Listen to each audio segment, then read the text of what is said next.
Welcome to another episode of Toby Stupid Vlog.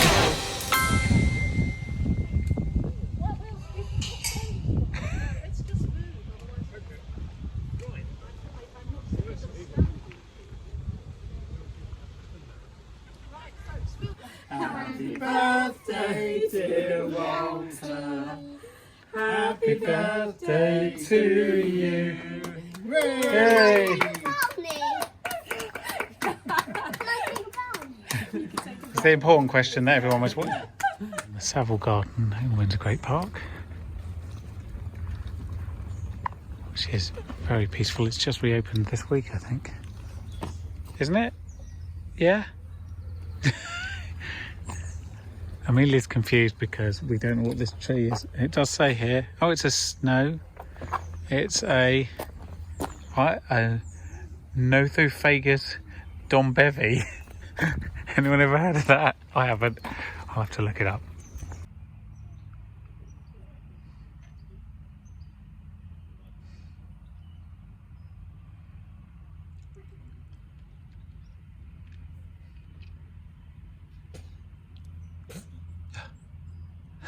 Bless you.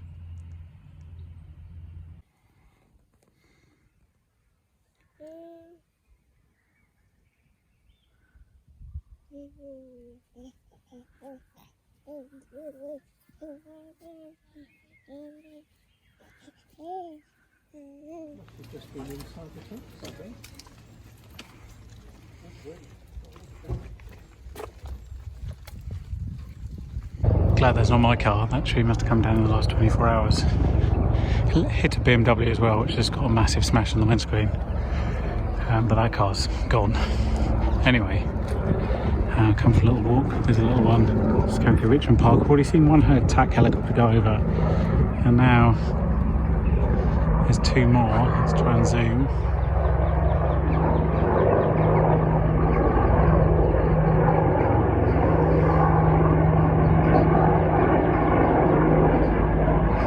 Unsure why those attack helicopters flying over London, although this is a helicopter path across Richmond Park and they're sticking to it. Still very strange. I'm sure I'll never know.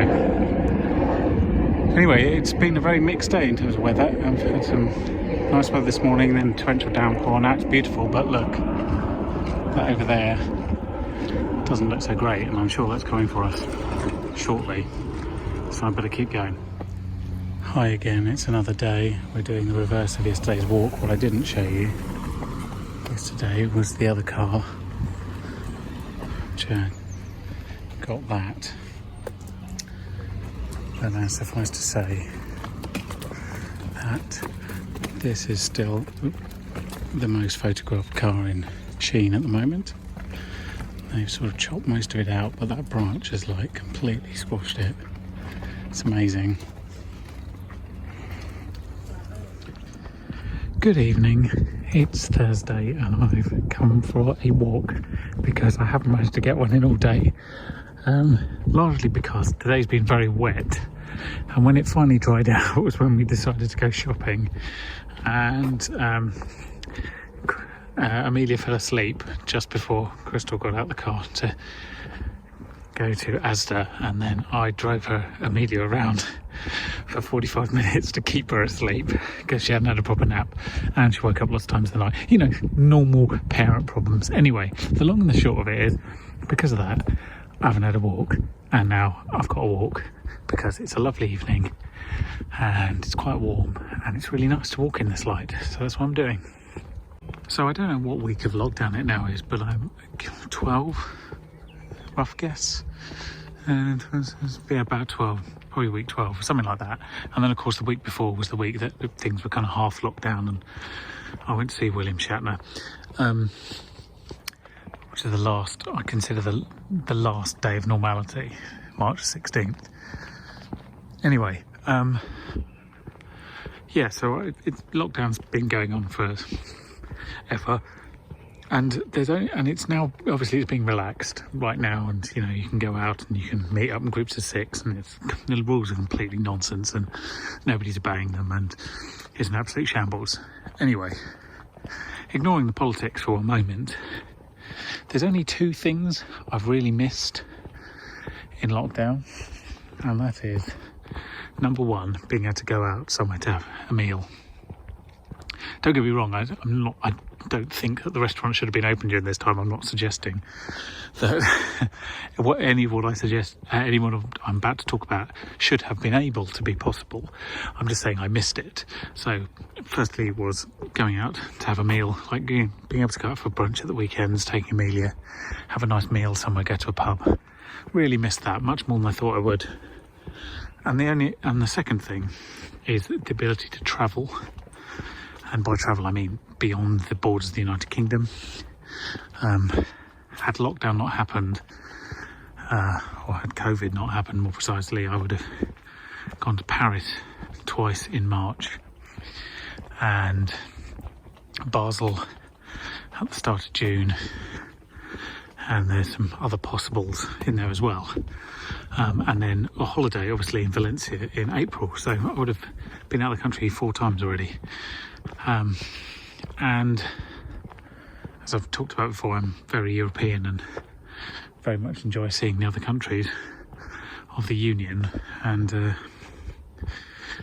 those have been the greatest hardships. Now, you know, first world problems, no doubt, but everyone's been affected in different ways and things they've missed. I haven't missed much else. Really, I've missed Amelia's ability to be able to see the rest of her family, which until recently she hadn't done, except on video chats. I missed that on her behalf, but I have been happy to see people, but in whatever medium. So that hasn't been much of a hardship, but those are the things that I've really missed. Now lockdown's been relaxed, everyone's like, oh yeah, I've got my life back, blah blah blah, and I'm thinking, it's not better. It's not. Like, I haven't got back any of the things that I missed. Like, I went out every single day during lockdown for a walk. I think I've walked 550 kilometres since lockdown began. So I haven't felt cooped up in that sense, and everything else in the streets have been empty. It's been wonderful. There haven't been people on the roads. I've really enjoyed that. There hasn't been a sort of franticness or having to use public transport. I've missed none of that, like literally nothing else. And the 2 things, as I mentioned, I've missed are the 2 things I still can't do. So as far as I'm concerned, lockdown is still very much in effect. So I'm not feeling the same sort of optimism that maybe some people are in the new world that we have. That said, we have got a staycation booked for the Cotswolds at the end of July, beginning of August, presuming that the government further relaxes regulations by that point, which I'm moderately confident about. So there is at least a chance to get away.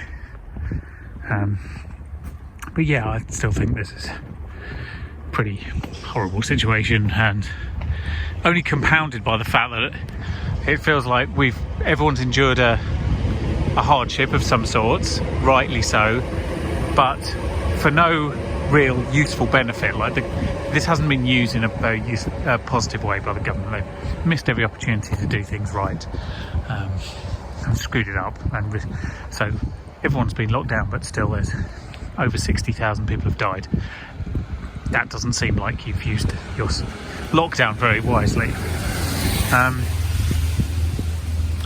So yeah, we're getting towards July and I'm loving the weather and being out and about, but lockdown is still on, pandemic is still happening, there is still no cure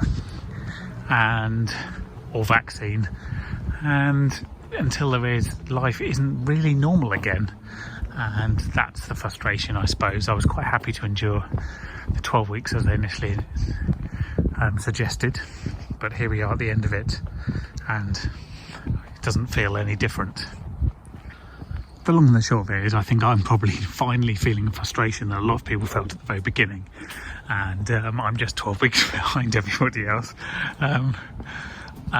So I guess I've had it quite easy.